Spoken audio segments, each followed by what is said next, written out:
Todo el mundo esperaba que cuando 5 coroneles federales firmaron públicamente la sentencia de muerte de Emiliano Zapata, el caudillo del sur se escondería en las montañas de Morelos. Pero lo que ocurrió el 15 de marzo de 1917 cerca de Cuautla cambió para siempre lo que México entendía por honor zapatista. Zapata no se escondió, los fue a buscar uno por uno a sus propios cuarteles. Prepárense, paisanos, porque esta historia del desafío más audaz de Emiliano Zapata está más intensa que tiroteo en los cañaverales. La historia que están por escuchar desafiará todo lo que creían saber sobre el valor de un hombre contra un ejército entero. El viento de las montañas morelenses arrastraba el aroma de caña quemada y el rumor de la muerte aquella madrugada de marzo de 1917. En el cuartel federal de Cuautla, 5 coroneles del ejército carrancista se habían reunido en una oficina que apestaba a cigarro y a rencor acumulado. Coronel Jesús Guajardo, famoso por sus emboscadas nocturnas. Coronel Pablo González, conocido como el Verdugo de Puebla. Coronel Arnulfo Gómez, especialista en guerra sucia contra zapatistas. Coronel Benjamín Gil, el estratega más cruel del sur, y Coronel Rodolfo Herrero, el más joven pero también el más ambicioso de todos.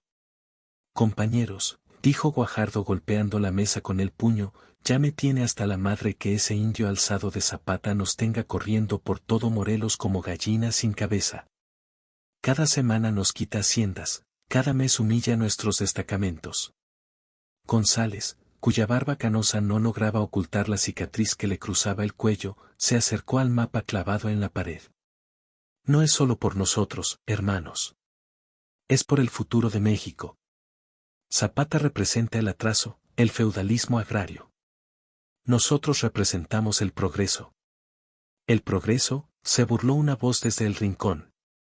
Era Gil, quien había permanecido en silencio limpiando su pistola. Zapata controla más territorio que nosotros 5 juntos. Sus campesinos mueren por él sin hacer preguntas. ¿Eso les parece atraso? Gómez, nervioso, jugaba con su machete. La lealtad de los zapatistas es lo que más me preocupa, coroneles.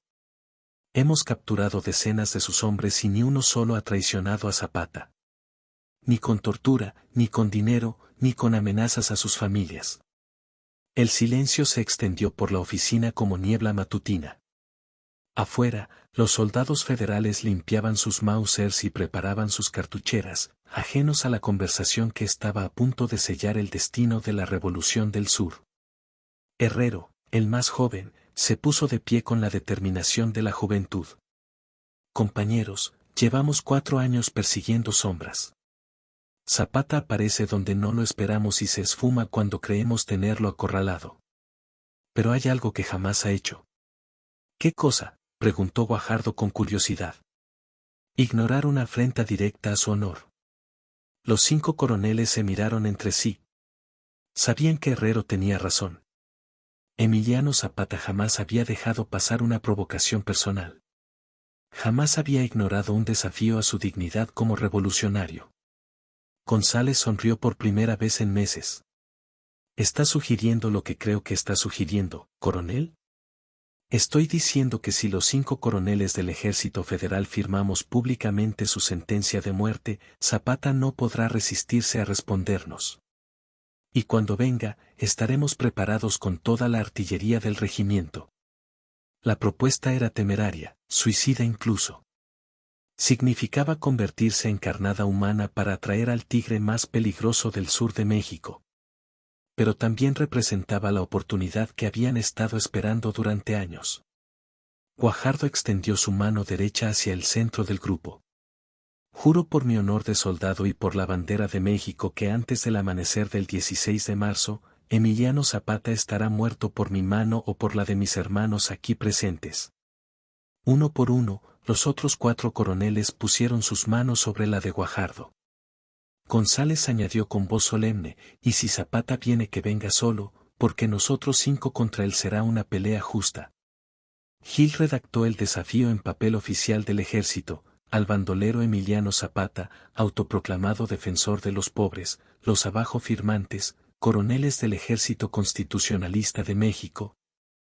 Declaramos oficialmente que antes del amanecer del 16 de marzo de 1917 usted estará muerto. Lo retamos a que venga por nosotros y tiene las agallas que tanto pregona a sus seguidores. Firmado, los 5 coroneles de Cuautla. El mensajero partió esa misma tarde hacia los pueblos zapatistas, llevando órdenes de encontrar a cualquier revolucionario del sur y entregarle el mensaje. Lo que ninguno de los 5 coroneles sabía era que Zapata no estaba escondido en las montañas. Estaba a menos de 15 kilómetros de Cuautla, en el pueblo de Anenecuilco, organizando la siguiente fase de la reforma agraria. Y lo que tampoco sabían era que entre sus propios soldados había simpatizantes zapatistas que ya cabalgaban hacia el sur con noticias del desafío mortal. Cuando el primer espía llegó a Anenecuilco, Zapata estaba cenando quelites con tortillas junto a sus generales más cercanos. El mensajero se acercó discretamente y le susurró la información al oído. Zapata masticó lentamente, pensativo, con esa serenidad que caracterizaba todas sus decisiones importantes. Después sonrió con esa sonrisa que había tranquilizado a miles de campesinos y aterrado a igual número de hacendados. 5 coroneles firmaron mi sentencia de muerte, dijo en voz alta para que todos sus generales pudieran escuchar. Sí, mi general, los 5 comandantes más importantes de la región de Cuautla. Zapata se puso de pie lentamente y caminó hacia su caballo blanco. Pues entonces, muchachos, no podemos dejar que esos señoritos se duerman creyendo que a Emiliano Zapata le tiemblan las piernas. Pero lo que pasó después en la noche del 15 de marzo cambiaría para siempre el significado del valor en el México revolucionario. La luna llena de marzo brillaba como farol de plata sobre las montañas de Morelos cuando Zapata reunió a sus generales más cercanos alrededor del fogón de la Casa Grande de Anenecuilco. El fuego crepitaba iluminando rostros endurecidos por años de lucha agraria y curtidos por el sol implacable de los cañaverales. Compañeros, dijo Zapata quitándose su sombrero charro y pasándose la mano por el bigote espeso, ustedes saben que en esta revolución hemos peleado contra científicos, contra huertistas, contra carrancistas, contra hacendados. Pero nunca nos había pasado esto. Genovevo de la O, su segundo al mando y el más temido de los generales zapatistas, escupió en el suelo de tierra. ¿Qué cosa, mi general? ¿Que nos reten como si fuéramos bandoleros de camino real? No, compadre. Que 5 coroneles se pongan de acuerdo para matarme en una sola noche. Eso significa que ya no me ven como un simple revolucionario campesino. Ya me ven como una amenaza que requiere de 5 hombres armados para ser eliminada. Otilio Montaño, veterano de las batallas de Jonacatepec y Yautepec, se acercó más al fuego. Mi general, con todo respeto, esto huele a emboscada. 5 coroneles no firman una sentencia así nomás porque sí. Tienen algo planeado. Zapata asintió lentamente. Montaño tenía razón, pero había algo más profundo en juego. Otilio, ¿tú crees que estos 5 cabrones realmente quieren pelear conmigo cara a cara? No, mi general. Creo que quieren tenderle una trampa con toda su artillería. Exacto. Pero ahí está el detalle. Zapata se puso de pie y caminó alrededor del fuego mientras hablaba. Ellos creen que si me provocan lo suficiente, voy a llegar directo como toro bravo a su matadero. Lo que no saben es que Emiliano Zapata no llegó hasta aquí siendo imprudente. De la O sonrió con esa sonrisa que había sido lo último que vieron cientos de federales. ¿Qué tiene en mente, jefe? Si 5 coroneles quieren matarme en una noche, yo les voy a dar la oportunidad. Pero no como ellos esperan. El silencio se hizo entre los zapatistas. Conocían esa mirada en los ojos de su líder. Era la misma que había tenido antes de tomar Cuernavaca, antes de quemar las haciendas de Chinameca, antes de cada una de sus victorias más arriesgadas. Mi general, intervino Amador Salazar, el más joven del grupo, ¿está pensando en ir solo? Zapata se rió con ganas. Claro que no, muchacho. ¿Por quién me tomas?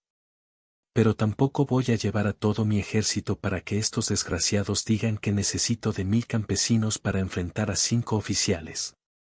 Se acercó al mapa que tenía extendido sobre una mesa rústica. Con el dedo índice señaló 5 puntos diferentes alrededor de Cuautla. Según nuestros informantes, cada coronel está acuartelado en un lugar diferente. Guajardo aquí al norte, González al oriente, Gómez al sur, Gil al poniente y Herrero se quedó en el centro, en Cuautla mismo. ¿Y cuál es el plan, jefe?, preguntó Montaño. Zapata sonrió. El plan es darles exactamente lo que pidieron. Van a tener su oportunidad de matarme antes del amanecer. Pero va a ser de uno en uno. Los generales zapatistas se miraron entre sí. La idea era tan audaz que rayaba en la locura. Mi general, dijo de la O, ir de cuartel en cuartel toda la noche es casi imposible. Casi, compadre, casi. Pero no imposible para alguien que conoce estas tierras desde que era niño. Zapata había nacido en esas montañas, había jugado en esos pueblos desde pequeño. Conocía cada vereda, cada atajo, cada lugar donde un jinete podía moverse sin ser detectado. Además, tenía algo que sus enemigos no tenían, el amor del pueblo. Cada cuartel tiene guardias, mi general. No va a ser fácil acercarse. No me voy a acercar, Otilio. Me voy a presentar. Durante los siguientes 30 minutos, Zapata explicó su plan. Era tan temerario que varios de sus hombres intentaron disuadirlo. Pero cuando Zapata tomaba una decisión, el mundo entero podía intentar hacerlo cambiar de opinión sin conseguirlo. ¿Está seguro de que quiere hacer esto solo, jefe?, preguntó Salazar. No voy completamente solo, respondió Zapata con una sonrisa misteriosa. Voy a llevar conmigo lo más poderoso que tengo. ¿Qué cosa?, preguntaron varios al unísono. ¿La verdad? A las 11 de la noche, Zapata ensillaba su caballo blanco, el mismo que había cabalgado en la toma de la Ciudad de México. De la O le entregó su carabina 30-30, la misma que había usado en la batalla de Cuautla. Si no regresa para el amanecer, mi general, todos mis hombres van a regresar a sus pueblos y van a olvidarse de esta revolución. Pero voy a regresar, Genovevo. Con 5 trofeos o con 5 balazos en el pecho, pero voy a regresar. Montó su caballo y miró hacia Cuautla, donde las luces de los cuarteles federales brillaban en la oscuridad como estrellas caídas. Muchachos, si algo me pasa esta noche, quiero que sepan que fue un honor luchar junto a ustedes por la tierra de nuestros abuelos. Y si regreso, va a ser con la cabeza bien alta para que todo México sepa que a Emiliano Zapata no lo intimidan ni 5 coroneles juntos. El galope del caballo blanco se perdió en la noche morelense, llevando al caudillo del sur hacia el desafío más peligroso de su vida. Pero lo que Zapata no sabía era que los 5 coroneles ya habían modificado completamente sus planes originales. Las 12:30 de la madrugada encontraron a Zapata oculto detrás de unos magueyes gigantes, observando el cuartel del coronel Jesús Guajardo. El veterano federal había elegido estratégicamente su posición, una colina pequeña que le daba vista completa de los alrededores, con centinelas apostados en círculo a 300 metros del cuartel central. Zapata sonrió. Guajardo era astuto, pero no conocía el terreno como él. Durante su juventud, Zapata había trabajado precisamente en esa zona como caballerango. Recordaba un barranco seco que serpenteaba por detrás de la colina, lo suficientemente profundo para que un hombre se moviera sin ser visto por las guardias. El problema era llegar hasta allí sin alertar a los centinelas. Bueno, compadre Guajardo, murmuró para sí mismo, vamos a ver qué tan despierto anda usted. Desmontó y ató su caballo a un mezquite. Se quitó las espuelas para no hacer ruido y comenzó a arrastrarse hacia el barranco. La luna, que antes había sido su aliada iluminando el camino, ahora se convertía en enemiga. Cualquier movimiento en falso lo delataría ante las guardias.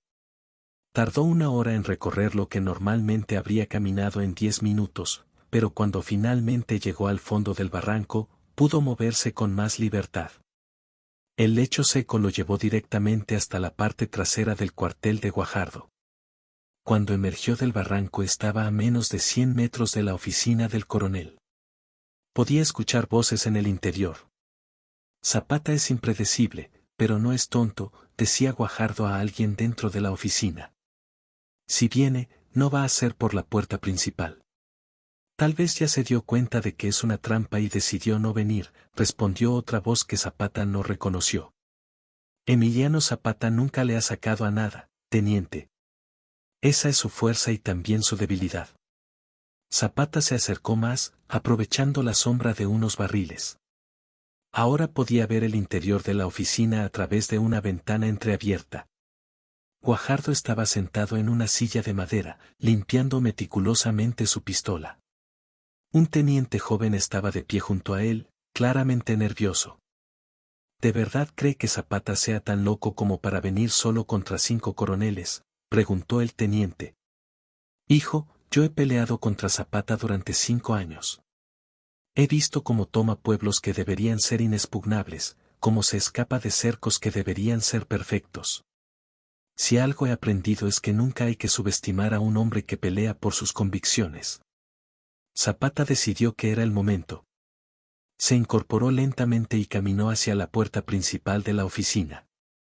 Los centinelas estaban de espaldas, mirando hacia el exterior del perímetro, exactamente como él había calculado. Coronel Guajardo, dijo con voz clara al entrar a la oficina.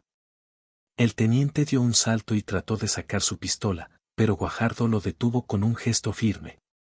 Emiliano Zapata, dijo Guajardo sin levantarse de la silla, sin dejar de limpiar su arma.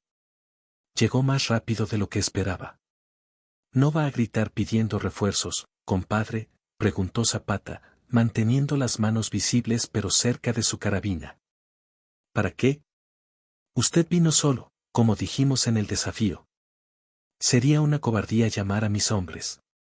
Zapata asintió con aprobación. A pesar de ser enemigos, respetaba a Guajardo.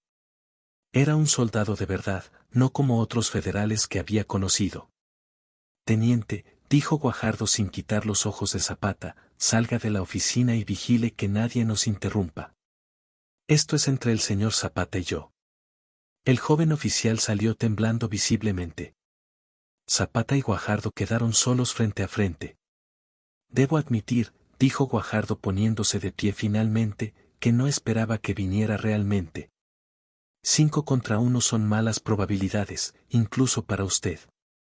Depende de cómo se vean las cosas, coronel. 5 enemigos separados son 5 peleas de 1 contra 1. Guajardo se rió con ganas.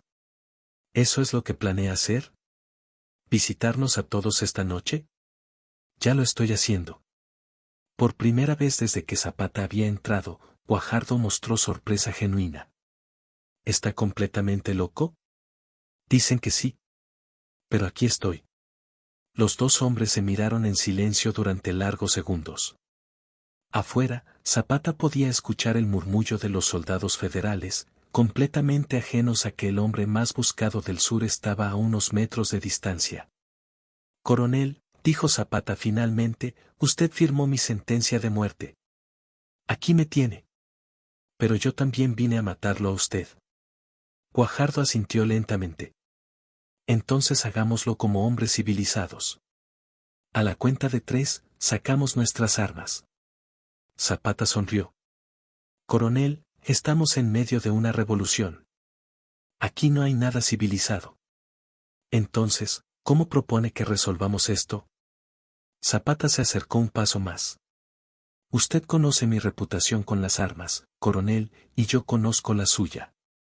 Los 2 sabemos que si nos enfrentamos aquí, uno de nosotros va a morir y el otro va a tener que explicarle a 100 soldados federales qué pasó.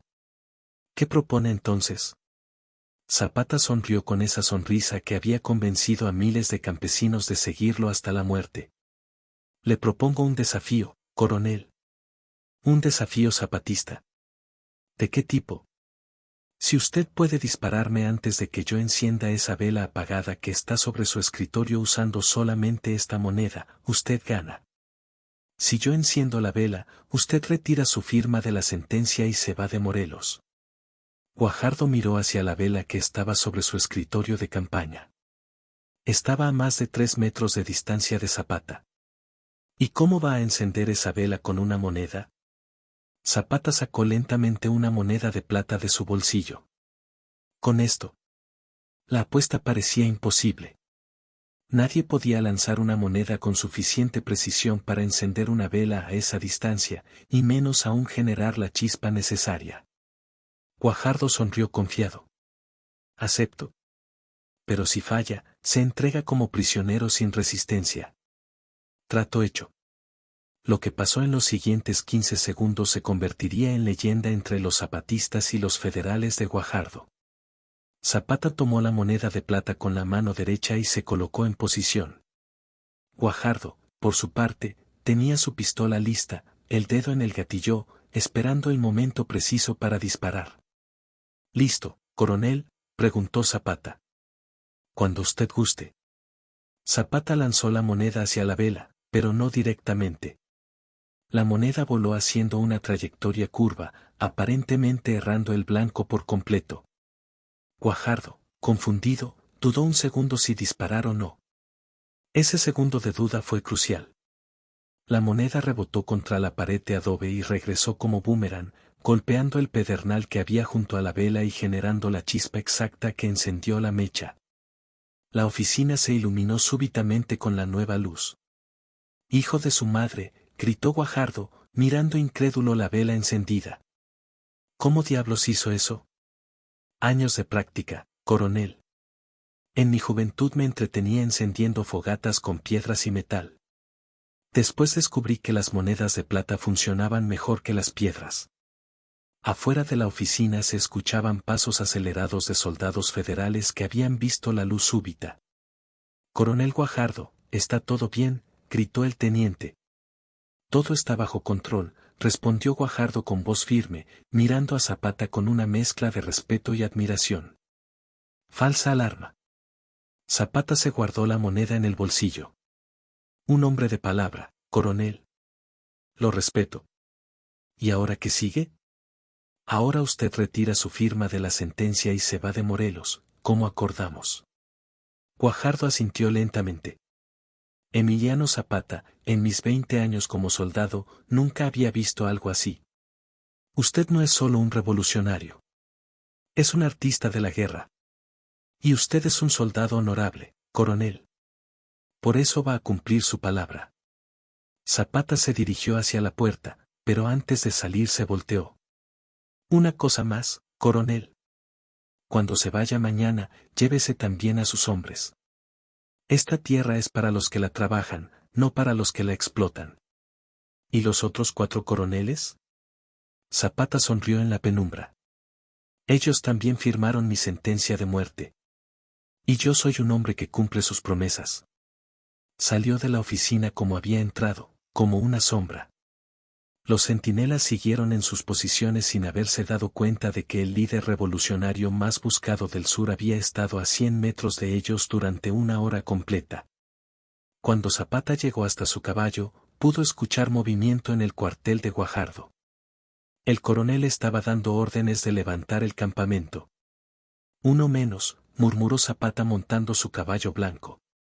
«Faltan 4». El siguiente objetivo era el coronel Pablo González, acampado al oriente. Pero González era diferente a Guajardo.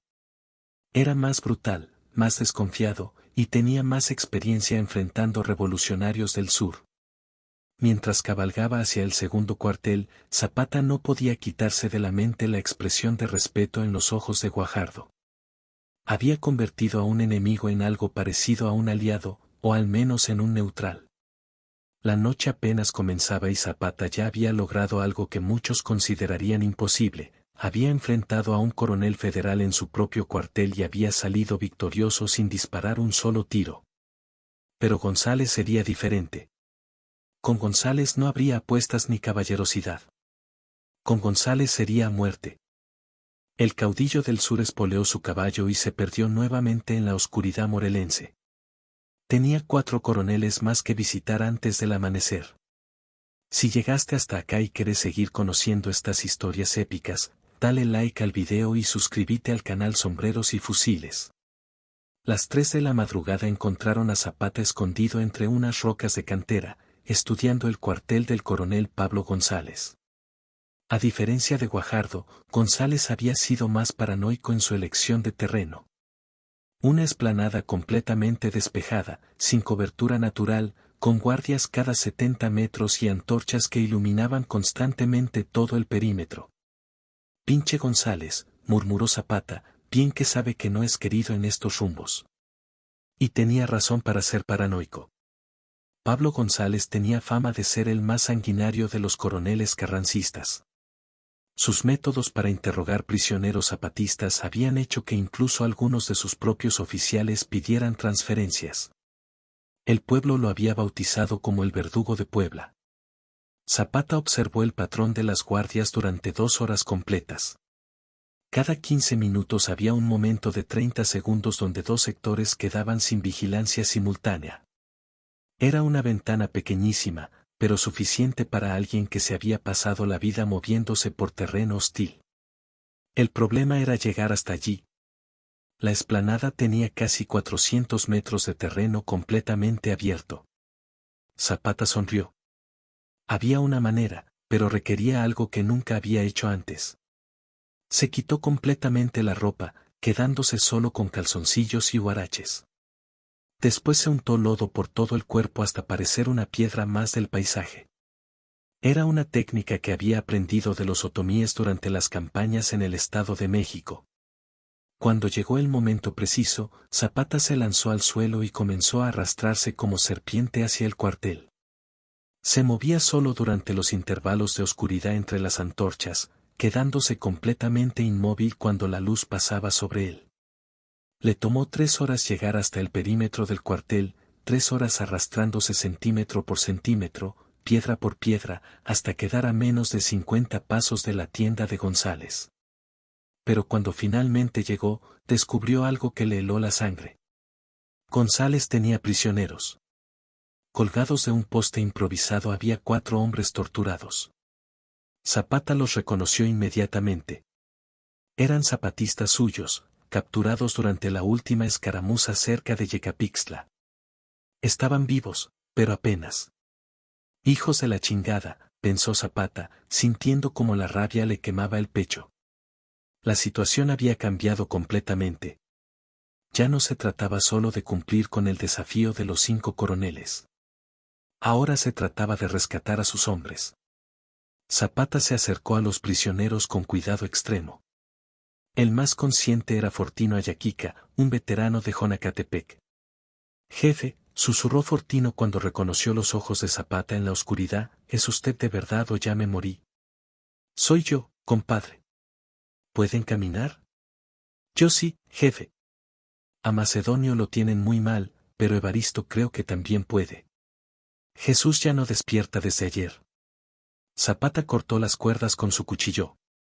«Cuando yo les diga, corren hacia las rocas del norte.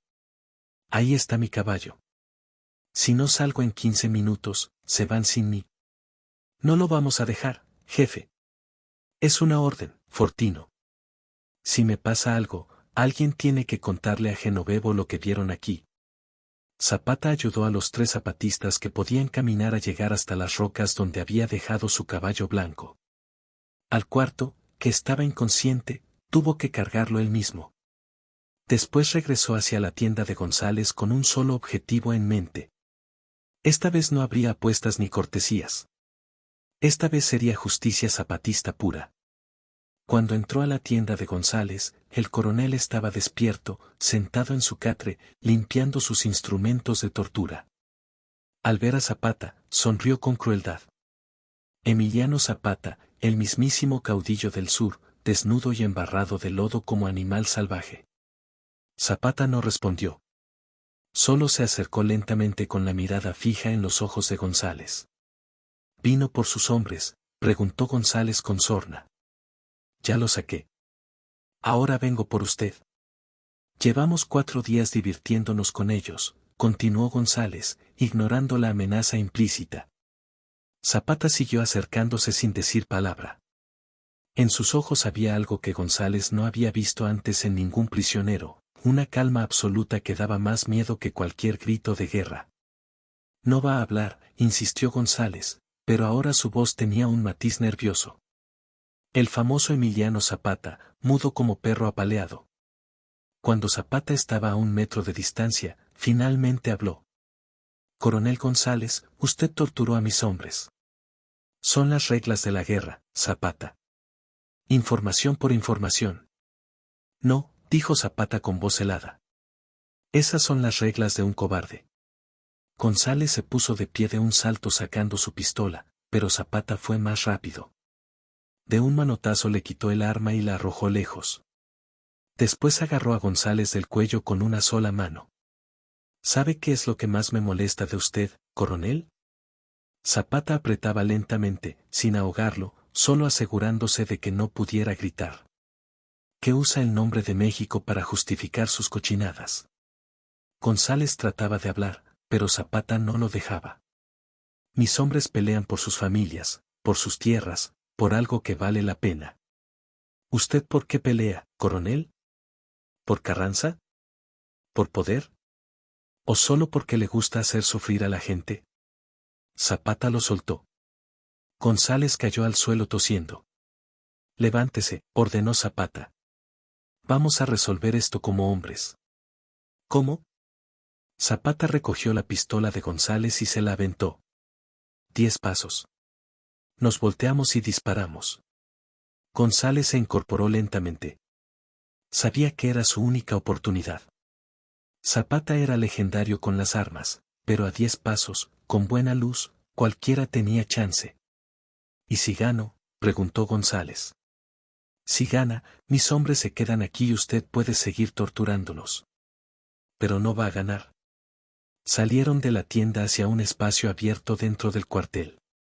Las guardias, sorprendidas de ver a su coronel con un hombre desnudo y embarrado, no sabían si intervenir o no. Nadie se mueva, gritó González. Esto es asunto personal. Zapata y González se colocaron espalda con espalda en el centro del cuartel. Todos los soldados federales formaron un círculo alrededor de ellos. A la cuenta de 10, dijo Zapata, nos volteamos y disparamos. El que quede vivo gana. Empezaron a caminar. 1, 2, 3. En el paso 5, González hizo trampa. Se volteó antes de tiempo y disparó. La bala pasó rozando la oreja de Zapata, quien se volteó con calma perfecta y disparó una sola vez. González cayó al suelo con un agujero limpio en el pecho. Zapata se acercó al coronel caído. González aún respiraba. Le dije que no iba a ganar, susurró González con sangre en los labios. No, respondió Zapata. Le dije que no iba a ganar porque hizo trampa. Un hombre que tortura prisioneros siempre va a hacer trampa. González murió con los ojos abiertos mirando las estrellas de Morelos. Zapata se dirigió a los soldados federales que los rodeaban. Todos tenían sus rifles listos, pero ninguno se atrevía a disparar. Soldados, dijo Zapata con voz que se escuchó por todo el cuartel, su coronel está muerto. Pueden vengarlo si quieren, pero antes sepan esto, yo vine aquí solo para cumplir un desafío. Su coronel convirtió esto en algo personal cuando torturó a mis hombres. Recogió sus ropas y se vistió lentamente, sin prisa, mientras 50 rifles lo apuntaban. Ustedes pueden matarme aquí mismo, continuó mientras se abrochaba la camisa. Pero si lo hacen, mañana 500 zapatistas van a venir a cobrar venganza y van a arrasar con este cuartel y con todo lo que encuentren a 5 leguas a la redonda. Los soldados se miraron entre sí. Conocían la reputación de los zapatistas. O pueden dejar que me vaya en paz, continuó Zapata poniéndose el sombrero, y mañana ustedes se van de Morelos sin que nadie los moleste. El teniente a cargo del cuartel, un hombre joven que había visto morir a su coronel, tomó la decisión. Bajen las armas, ordenó a sus hombres. El general Zapata ganó limpio. Zapata sintió con respeto hacia el teniente. Es usted un soldado honorable, teniente. Lástima que no todos sus superiores sean como usted. Cuando Zapata salió del cuartel, llevaba consigo a sus 4 zapatistas rescatados. Fortino, el más fuerte, ayudaba a caminar a los otros 2. Al cuarto lo llevaba cargado en brazos. Jefe, dijo Fortino mientras se alejaban, nunca voy a olvidar lo que hizo esta noche. No lo hice por ustedes, compadre, respondió Zapata. Lo hice porque a los cabrones como González hay que pararlos antes de que se crean que pueden hacer lo que quieran con la gente buena. Faltaban 3 coroneles más, pero Zapata había mandado un mensaje claro: quien tocara a sus hombres pagaría las consecuencias. El amanecer estaba todavía a 2 horas de distancia y Zapata tenía 3 citas más que cumplir. Las 5 de la madrugada encontraron a Zapata dejando a sus 4 zapatistas rescatados en una cueva segura a cargo de un curandero aliado que vivía en la zona. Los hombres necesitaban atención médica urgente, pero Zapata aún tenía asuntos que resolver. El coronel Arnulfo Gómez había elegido el terreno más difícil de todos, un desfiladero estrecho con una sola entrada y una sola salida. Era una posición defensiva perfecta, pero también una trampa mortal para quien estuviera adentro si las cosas salían mal. Zapata sabía que Gómez era el más inteligente de los 5 coroneles. Había estudiado en la academia militar, conocía las tácticas europeas y tenía fama de nunca subestimar a sus enemigos. Este cabrón sí me está esperando, pensó Zapata mientras observaba el desfiladero desde las alturas. Y tenía razón. Gómez había convertido el desfiladero en una fortaleza. Tenía francotiradores apostados en las paredes rocosas, ametralladoras en posiciones estratégicas, y había minado la única entrada con dinamita. Zapata estudió la situación durante 1 hora. Un ataque frontal sería suicidio, pero Zapata no había llegado hasta ahí pensando como soldado convencional. Se acordó de algo que había aprendido de los mineros de Taxco. En esa región, muchos desfiladeros tenían túneles naturales que los conectaban entre sí, formados por antiguos ríos subterráneos. Zapata conocía uno de esos túneles. Estaba a 1,5 kilómetros del desfiladero de Gómez, pero sabía que salía exactamente detrás de donde el coronel había puesto su tienda de campaña. El problema era que el túnel llevaba abandonado más de 30 años. Podía estar tapado, inundado, o peor aún, podía haberse derrumbado. Bueno, se dijo Zapata, si Dios quiere que muera aplastado por las rocas en lugar de por las balas de Gómez, ¿quién soy yo para discutir? Encontrar la entrada del túnel le tomó otros 50 minutos. Estaba medio tapada por maleza y rocas, pero Zapata logró abrir un hueco lo suficientemente grande para pasar. El interior estaba más oscuro que el infierno. Zapata encendió una pequeña antorcha que había improvisado con ropa y cebo de caballo. El túnel era estrecho, húmedo y olía a murciélago y a abandono, pero estaba intacto. Zapata se metió de cabeza, arrastrándose por espacios tan estrechos que a veces tenía que contener la respiración para pasar. Había arañas, murciélagos y cosas que prefería no identificar. Pero siguió adelante. 1 hora y media después emergió exactamente donde había calculado, dentro del perímetro del campamento de Gómez, a menos de 30 metros de la tienda del coronel. Lo que vio lo hizo sonreír. Gómez no estaba durmiendo. Estaba despierto, sentado en una mesa plegable, estudiando mapas y moviendo pequeñas figuras como si fuera un juego de ajedrez. Zapata se acercó silenciosamente y pudo ver que las figuras representaban diferentes escenarios de combate. Gómez estaba planeando todas las posibles formas en que Zapata podría atacar su posición. Impresionante, coronel, dijo Zapata entrando a la tienda. Gómez no se sobresaltó. Simplemente levantó la vista de sus mapas y sonrió. Emiliano Zapata. Llegó más tarde de lo que esperaba. ¿Me estaba esperando? Por supuesto. Calculé que llegaría aquí entre las 4:30 y las 5:15. Son las 5:05. ¿Bastante puntual? Zapata se acercó a la mesa donde Gómez tenía sus planes. ¿Y cómo sabía que no atacaría por la entrada principal? Porque usted no es suicida, general Zapata. Es temerario, pero no estúpido. Sabía que encontraría otra manera. Gómez señaló uno de sus mapas. Estos túneles aparecen en los mapas militares de 1885. Supuse que usted, siendo de la región, los conocería. Zapata asintió con respeto. Es usted muy inteligente, coronel. Y usted es muy predecible en cierta forma. No en sus tácticas, sino en sus motivaciones. Sabía que vendría porque no puede resistirse a un desafío directo. Los dos hombres se estudiaron mutuamente. Había respeto profesional entre ellos, algo que Zapata no había sentido con González. ¿Y ahora qué sigue, Coronel Gómez? ¿Me va a entregar a sus hombres? No, porque esto es personal entre usted y yo. Además, Gómez sonrió, estoy curioso por ver cómo piensa resolver esta situación. ¿Qué situación? Gómez se puso de pie y caminó hacia la entrada de la tienda. La situación de que mientras usted y yo hemos estado hablando, mis hombres han rodeado esta tienda. Hay 30 rifles apuntándole desde afuera. Zapata miró hacia la entrada. Gómez tenía razón. Podía ver las sombras de los soldados federales en posición de ataque. ¿Eso significa que no vamos a tener nuestro duelo?, preguntó Zapata. Al contrario. Significa que vamos a tenerlo bajo condiciones muy específicas. Gómez regresó a su mesa y tomó 2 pistolas idénticas. Las revisó meticulosamente y después las puso sobre la mesa. Estas 2 armas están cargadas con una sola bala cada una.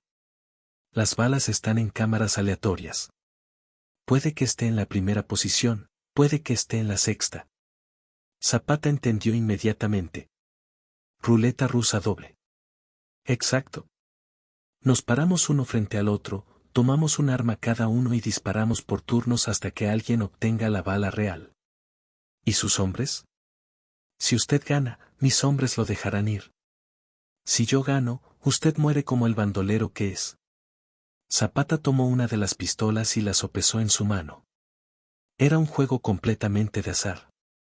No importaba qué tan rápido fuera con las armas o qué tan buena puntería tuviera. Todo dependía de la suerte. ¿Por qué este juego, coronel? Porque quiero demostrar algo. Que el destino de México no debe depender de hombres como usted o como yo. Debe depender del pueblo. Zapata entendió la filosofía detrás de la propuesta. Era el juego más honesto posible. Pura suerte, sin ventajas para ninguno. Acepto, dijo Zapata, pero con una condición. ¿Cuál? Si yo gano, usted retira a todos sus hombres de Morelos, como los otros. ¿Los otros? Zapata sonrió. Ya visité al coronel Guajardo y al coronel González. Uno cumplió su palabra como caballero. El otro no. Por primera vez, Gómez mostró sorpresa genuina. ¿Está diciendo que ya enfrentó a 2 de nosotros? Estoy aquí para enfrentarlo a usted. Después me faltan 2 más antes del amanecer. Gómez se quedó en silencio durante largo rato procesando la información. Emiliano Zapata, dijo finalmente, usted no es el hombre que describen los periódicos. ¿Qué quiere decir? Que es más peligroso de lo que cualquiera de nosotros imaginó. Los 2 generales se colocaron uno frente al otro con las pistolas en las manos. ¿Listo?, preguntó Gómez. Listo. Lo que pasó en los siguientes minutos definiría si Zapata continuaría su noche imposible o si todo terminaría en ese desfiladero perdido de Morelos. Gómez levantó su pistola y apuntó hacia su propia sien. Zapata hizo lo mismo. Yo primero, dijo Gómez. Clic, la cámara estaba vacía. Gómez bajó el arma y miró a Zapata. Su turno, general. Zapata levantó su pistola, se apuntó y jaló el gatillo. Clic, también vacía. Segunda ronda, dijo Gómez. Nuevamente apuntó a su cabeza y disparó. Clic, vacía otra vez. Zapata repitió el proceso. Clic, 2 cámaras vacías para cada uno.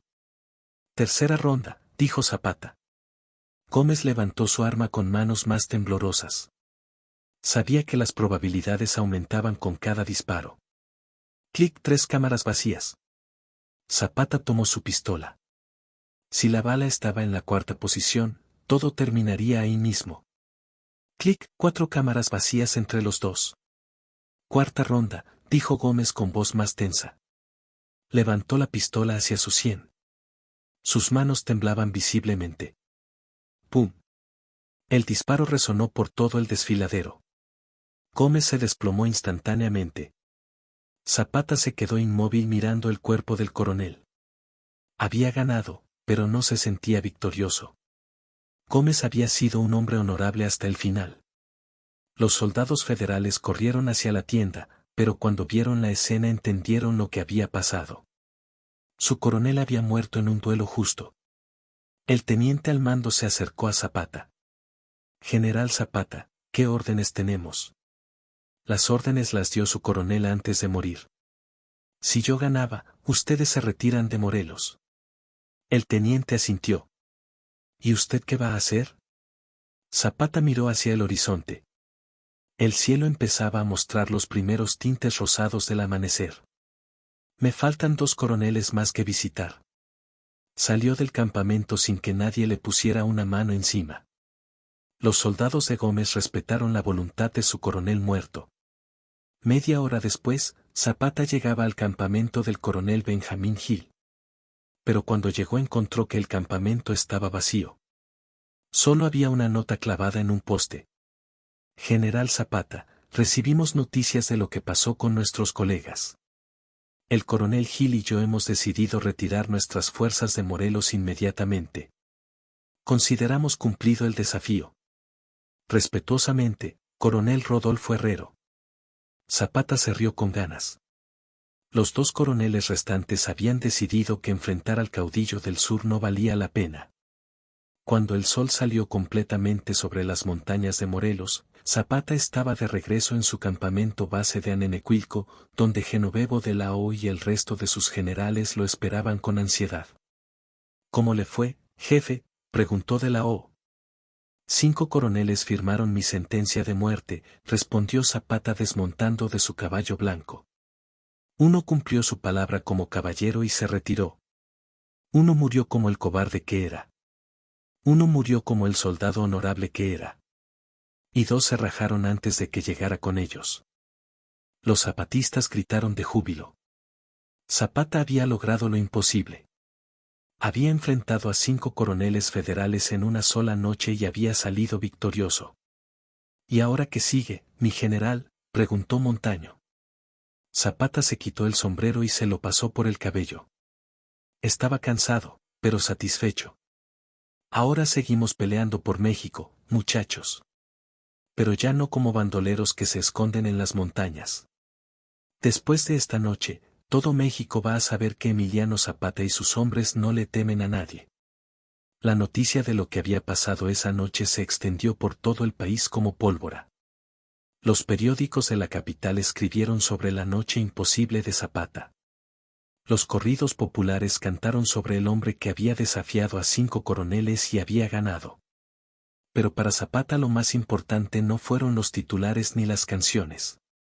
Fue el mensaje que había mandado, que un hombre con principios, con valor y con el apoyo de su pueblo podía enfrentar cualquier enemigo, sin importar cuántos fueran o qué tan poderosos se creyeran. La Revolución Mexicana siguió su curso con sus tragedias y sus triunfos. Pero esa noche del 15 de marzo de 1917 se quedó grabada para siempre en la memoria del pueblo como el día que un hombre demostró que el valor verdadero no se mide por el tamaño del ejército, sino por la grandeza del corazón. Y cada vez que alguien en Morelos, en Guerrero o en cualquier pueblo del sur se sentía intimidado por los poderosos, recordaba la historia del día que 5 coroneles firmaron la sentencia de muerte de Emiliano Zapata y él los desafió uno por uno en la noche. Si llegaste hasta acá y querés seguir aprendiendo sobre estas historias épicas, suscríbete al canal Sombreros y Fusiles.